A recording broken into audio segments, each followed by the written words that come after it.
नमस्कार। श्री 10 महाविद्या साधना केंद्र में आप सभी का हार्दिक स्वागत है। आज धूमावती सर्वविघ्न निवारण प्रयोग बताएंगे। बहुत ही आसान प्रयोग है। ये प्रयोग बताने से पहले धूमावती है कौन? धूमावती विद्या जो है 10 महाविद्या की 7वीं महाशक्ति जो है, ये क्या है, इनके विषय में जानेंगे। इनको क्या कहते हैं? तो ये पुरुष शून्यात, ये विधवा है। विधवा नाम से प्रसिद्ध महाशक्ति धूमावती है, जो संसार में दुख के मूल कारण रुद्र, यम, वरुण, नैऋति, ये 4 देवता हैं।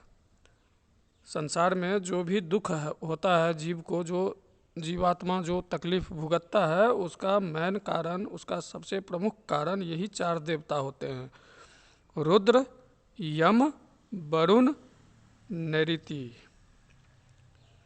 विविध प्रकार के ज्वर यानी कि बुखार, महामारी, उन्माद, संताप जैसा रोग जो है रुद्र की कृपा से मिलती है। अब आगे बढ़ते हैं अगर, तो मूर्छा, मृत्यु, शरीर का कट फट जाना, है ना, मृत्यु के समान कष्ट मिलना, गठिया, ये सब यम की कृपा से मिलती है। दर्द, अभी शरीर में कहीं भी दर्द हो, लकवा यानी पैरालिसिस का हो जाना, ये सब वरुण देव की कृपा से मिलता है। और सभी रोगों में अगर देखा जाए तो सबसे ज़्यादा भयंकर रोग जो है शोक होता है। शोक, अपनों का दूर हो जाना, बिछुड़ जाना, समाप्त हो जाना, अकेले पड़ जाना। कलह, दरिद्रता, ये दरिद्रता जो है सबसे भयंकर रोग में से एक रोग है। ये नैऋति की ही कृपा से ये सब मिलती है। जैसे भिखारी, छत विक्षिप्तता, पृथ्वी का बंजर हो जाना, कटे फटे वस्त्र पहनने के लिए विवश हो जाना, ये सब तरह की प्यास, रुदन और बहुत से कम उम्र में विधवा हो जाना या पति का साथ छूट जाना, तो ये सब क्या है, किसके कृपा से मिलता है? तो ये सब नैऋति के कृपा से ही मिलता है।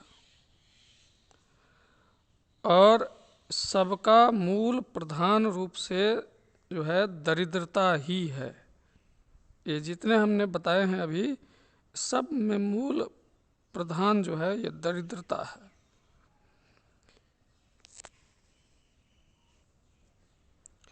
अब इसको शांत करने के लिए नैऋति की ही उपासना की जाती है।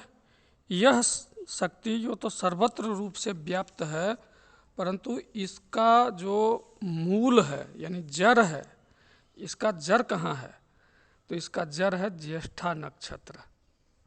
ज्येष्ठा नक्षत्र ही इसका जो है जड़ है। वहीं से ये आसुरी यानी कलह प्रिया, अशांति फैलाने वाली, परिवार में हो, समाज में हो, ये अशांति फैलाने वाली जो भी तत्व हैं, ये ज्येष्ठा नक्षत्र से ही निकलता है या निकलती है। अतएव ज्येष्ठा नक्षत्र में उत्पन्न होने वाला जो भी जातक होता है वो दरिद्र होता है। जिंदगी भर दरिद्रता का सामना उसको करना पड़ता है। और यहीं पर अगर इसके उलट देखा जाए तो रोहिणी नक्षत्र में जन्म लेने वाला जातक, अगर वो भिखारी के घर में भी जन्म लिया है तो वो निश्चित रूप से सुखी और संपन्न हो जाएगा। धन संपदा उसको तो अपने जीवन में कभी भी कमी नहीं होगी। तो ये है। और माता धूमावती को इसलिए अवरोहिणी भी कहा गया है। अवरोहिणी मतलब अलक्ष्मी, दरिद्रता कहा गया है। और यही कारण है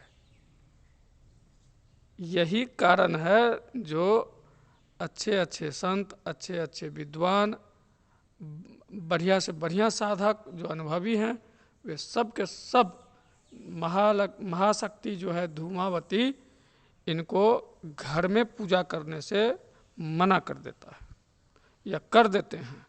क्यों कर देते हैं? यही कारण है। श्री सूक्त का एक छोटा सा श्लोक याद आ रहा है, अलक्ष्मी में नश्यतांग त्वांग वृणे। अलक्ष्मी, माता लक्ष्मी से प्रार्थना किया जा रहा है, ये अलक्ष्मी में नश्यतांग, मेरी दरिद्रता को नाश करो। त्वांग वृणे, इसे मैं तुम्हें समर्पित करता हूँ। त्वांग वृणे, कौन दरिद्रता को लेकर रखना चाहेगा अपने पास चिपका करके? कोई रखना चाहेगा? नहीं रखना चाहेगा। तो यही कारण है जो धूमावती को घर में नहीं पूजा जाता है। अच्छे अच्छे साधक फोन करके पूछ देते हैं। एक इधर से हरियाणा की तरफ से फ़ोन आया था कि गुरुजी हमने तो पूजा लगा दिया, साधना लगा दिया धूमावती का, और कहीं से सुन लिया कि इनको तो घर में पूजा ही नहीं जाता है, तो अब क्या करें? और कारण क्या है नहीं पूजा करने का? तो यही कारण है, जिसके पास जो होगा आपको वही देगा। लेकिन ये महाशक्ति हैं, तो यहाँ पर ये लागू नहीं होता है। हाँ, ये महाशक्ति जो है ये पूजा, अनुष्ठान, धूप बत्ती ये सब नहीं मानती है। इनको नॉर्मल, इनका अगर अनुसरण करते हैं साधारण तरीके से तो ये प्रसन्न होती हैं। और निश्चित रूप से अगर दरिद्रता भी आपके जीवन में व्याप्त है तो ये उसको समाप्त कर देगी, इसमें तो कोई शक नहीं है। क्यों? क्योंकि इनका भेष है, इनका रूप है ऐसा, लेकिन भक्तों के लिए ऐसा नहीं है। भक्तों के लिए बहुत कृपालु है, भक्तों के लिए ये बहुत कृपालु है। तो ये अगर दरिद्रता से कोई पीड़ित है तो इनका अनुसरण अगर आप करते हैं, इनकी उपासना अगर आप करते हैं तो निश्चित रूप से उस दरिद्रता का नाश हो जाएगा। ये अच्छे अच्छे विद्वान जो है कहते हैं कि धूमावती डरावनी शक्ल वाली है, दांतों का चौड़ा होना, रुक्षता आदि जो है सो ऐसा अच्छे अच्छे विद्वान कहते हैं कि होता है। और ध्यान मंत्र जो है, ध्यान मंत्र से भी साफ स्पष्ट होता है, विवर्णा चंचला दुष्टा दीर्घा च मलि नाम्बरा विमुक्त कुंतला वैसा विधवा विरल द्विजा काक ध्वज रथारूढ़ा विलंबित पयोधरा शूर्पहस्तातिरुक्षाक्षा धूत हस्ता वरानना। तो ये क्या है? इससे स्पष्ट हो रहा है कि डरावनी शक्ल है, इनकी स्वभाव दुष्ट है, ये विधवा हैं। काक ध्वज यानी काक ध्वज रथारूढ़ा, तो कौवा इनका जो है सो वाहन है, इनके रथ को खींचता है। तो ये है, ध्यान से ही निदान स्पष्ट, ठीक ना। यहाँ आप्य प्राण को असुर कहते हैं। अग्नेय एवं इंद्र प्राण देवता नाम से प्रसिद्ध है। अब ये देखो, इसका वास आषाढ़ शुक्ल पक्ष एकादशी से वर्षा काल का प्रारंभ हो जाता है, यानी चतुर्मास का प्रारंभ हो जाता है। और ये चलता कब तक है चतुर्मास? कार्तिक शुक्ल पक्ष एकादशी तक ये चतुर्मास ही मानी जाती है।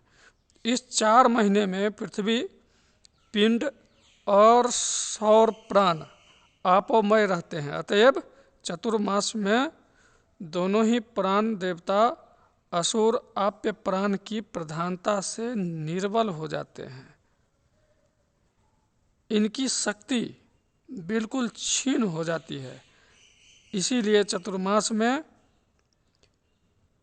कोई भी शुभ काम नहीं किया जाता है। यही कारण है कि विवाह, यज्ञोपवीत, ठीक ना, आदि मुंडन संस्कार, जितने मतलब जो मंगलमय काम होता है इस चतुर्मास में पूरी तरह से वर्जित हो जाता है। सभी देवता जो है वो अपने अपने स्थान ग्रहण कर लेते हैं, सो जाते हैं 4 महीने के लिए क्योंकि ये चतुर्मास जो है इसमें आसुरी शक्ति की अधिकता होती है। और यही आसुरी शक्ति की जो समय होता है इसमें माता धूमावती की शक्ति जो है चरम पर होती है।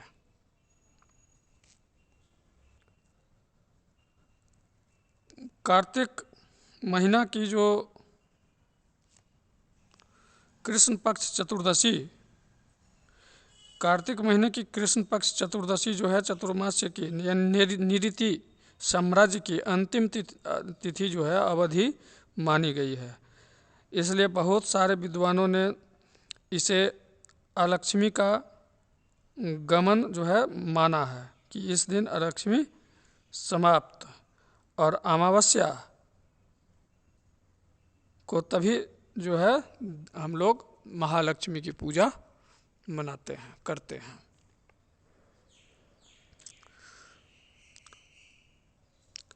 अभी हम लोगों ने जाना कि धूमावती शक्ति कौन है। अब इनका ये मंत्र हम बता रहे हैं कि ये समस्त विघ्न को नाश करने वाला मंत्र है, चाहे विघ्न जैसा भी हो। ये मंत्र सभी प्रकार से साधक का सुरक्षा करता है और विघ्न को नाश करता है। साधक के जीवन में आने वाले समस्त विघ्नों को ये मंत्र नाश करता है। तो ये मंत्र है ओम धूम धूम धूमावती सर्व विघ्न निवारणाय ह्रीं हुं स्वाहा। ओम धूम धूम धूमावती सर्व विघ्न निवारणाय ह्रीं हुं स्वाहा। ओम धूम धूम धूमावती सर्व विघ्न निवारणाय ह्रीं हुं स्वाहा। ये मंत्र है। अब इसका जप कैसे करेंगे? क्या अनुष्ठान लगाना है? बिल्कुल नहीं, कुछ नहीं करना है। इसका अनुष्ठान बिल्कुल नहीं लगाना है। रविवार के दिन स्नान आदि से निवृत्त होकर पवित्र होकर उत्तर की दिशा में मुख करके या पूरब की दिशा में मुख करके रात को ये जप जो है केवल और केवल रविवार को ही करेंगे। उत्तर की दिशा में स्नान आदि से निवृत्त होकर बैठ जाएंगे। बिस्तर पर नहीं बैठना है, घर के बाहर कोई धूप बत्ती नहीं जलाना है, कुछ नहीं करना है। सफ़ेद हकीक का माला अगर मिल जाए तो बहुत उत्तम, नहीं तो रुद्राक्ष के माला से भी जप कर सकते हैं। और इसका जो है हाथ में जल लेकर संकल्प ले करके शुरू हो जाना है। और जो मंत्र हमने पहले बता दिया है, ओम धूम धूम धूमावती सर्व विघ्न निवारणाय ह्रीं हुं स्वाहा, तो इस मंत्र का 21 माला जप करेंगे। कोई दीपक नहीं जलाना है, कोई अगरबत्ती नहीं जलानी है, कोई भोग प्रसाद नहीं देना है। संकल्प अवश्य ले लेना है कि किस लिए आप कर रहे हैं। बस ये रविवार के रविवार ही करना है। चाहे समस्या जैसा भी हो, आप देखोगे कि 7 रविवार पूरा होते होते आपका समस्या समाप्त हो जाएगा। और 21 रविवार पूरा होते होते समस्या का समाधान बिल्कुल हो जाएगा, कहीं से कोई समस्या रह ही नहीं जाएगी, इसकी पूरी गारंटी है। क्योंकि ये माता है ही इतनी प्रचंड शक्ति कि ये समस्या को जड़ से उखाड़ करके फेंक देती है। ठीक ना। तो आज का ये जानकारी, ये मंत्र धूमावती तंत्र से आपको कैसा लगा, ये आप ज़रूर बताएंगे कमेंट में। और हमें अगर आप सपोर्ट करना चाहते हैं तो चैनल को सब्सक्राइब अवश्य कर लें। सब्सक्राइब करने का अलग से कोई पैसे नहीं लगते हैं, तो सब्सक्राइब अवश्य कर लें। लाइक ज़रूर करें अगर वीडियो आपको अच्छा लगे तो, नहीं तो कोई बात नहीं। अगर अच्छा लगे, जानकारी अच्छी लगे तो आप जो है लाइक अवश्य करें, कमेंट अवश्य करें। और आपको अगर लगता है कि ये वीडियो किसी और के लिए ज़रूरी है तो उस तक शेयर कर दें। इस तरह से भी आप हमारा सपोर्ट कर सकते हैं, शेयर कर दें आप। इससे हमारा तो सपोर्ट करेंगे ही करेंगे, और सामने वाला जिसको जो ज़रूरतमंद है उस तक अगर पहुंचेगा तो बहुत बड़ी जो है सो सपोर्ट आप उसका भी कर देंगे। तो इसलिए सपोर्ट भी करें, इस तरह से सपोर्ट करें, इसमें कोई खर्चे नहीं हैं। और मुझसे जुड़ने के लिए मेरा व्हाट्सएप नंबर है 8810436642। इस पर संपर्क करें। विशेष परिस्थिति में कॉल कर सकते हैं। कॉल करने पर 1 से 2 मिनट का ही टाइम लें, ज़्यादा टाइम ना लगाएं। और नहीं तो आप व्हाट्सएप के माध्यम से हमसे संपर्क कर सकते हैं। तब तक के लिए नमस्कार। जय माता पीताम्बरा, जय गुरुदेव।